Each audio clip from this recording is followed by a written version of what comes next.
குட்டீஸ் ப்ளீஸ் அப்படியே சேனலுக்கு ஒரு லைக்கும் சப்ஸ்கிரைபும் பண்ணுங்க.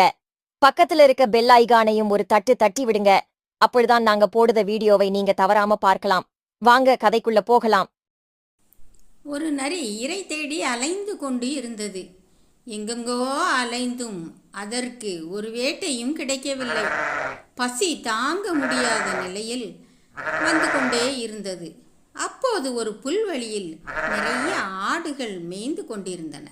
அதனை பார்த்த நரிக்கு ஆசை வந்தது. உடனே அதன் நாக்கில் எச்சில் சொட்ட ஆரம்பித்தது.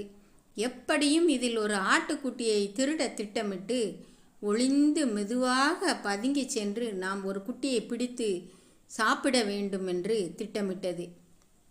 அதன்படியே ஒளிந்து மெதுவாக பதுங்கி பதுங்கி சென்று ஆட்டுக்குட்டியை வாயில் கவ்விக்கொண்டு ஓடோடி விட்டது.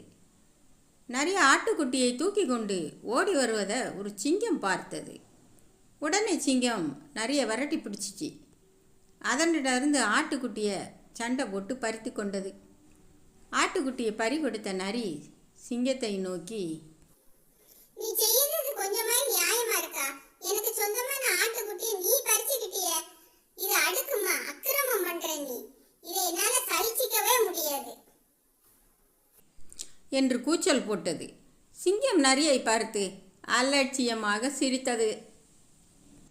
ஏ பரிதாபத்துக்குரிய நரியே, நீ என்னிடம் வந்து நியாயத்தை பற்றி பேசுதியா?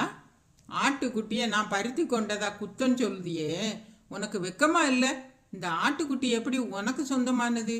இதை நீ மந்தையிலிருந்து திருடிக்கிட்டு தானே வந்த. உன்னிடம் இருந்து இதை நான் பறித்து கொண்டது உண்மை. வலுவற்ற மிருகமிடமிருந்து வலுவான மிருகம் பறித்து செல்வது இயல்பு. நீ பேசாது வாயை மூடிக்கிட்டு போயிருப்பத்துக்கோ என்று சிங்கம் பாய எத்தனித்தது. அதை கண்ட நரி தப்பித்தோம் பிழைத்தோம்னு ஓடியே மறைஞ்சி போயிட்டு. இந்த கதையோட நீதி என்னன்னா, எளியோரை வலியோர் அடிப்பது வலியோரை தெய்வம் அடிக்கும் என்பதுதான்.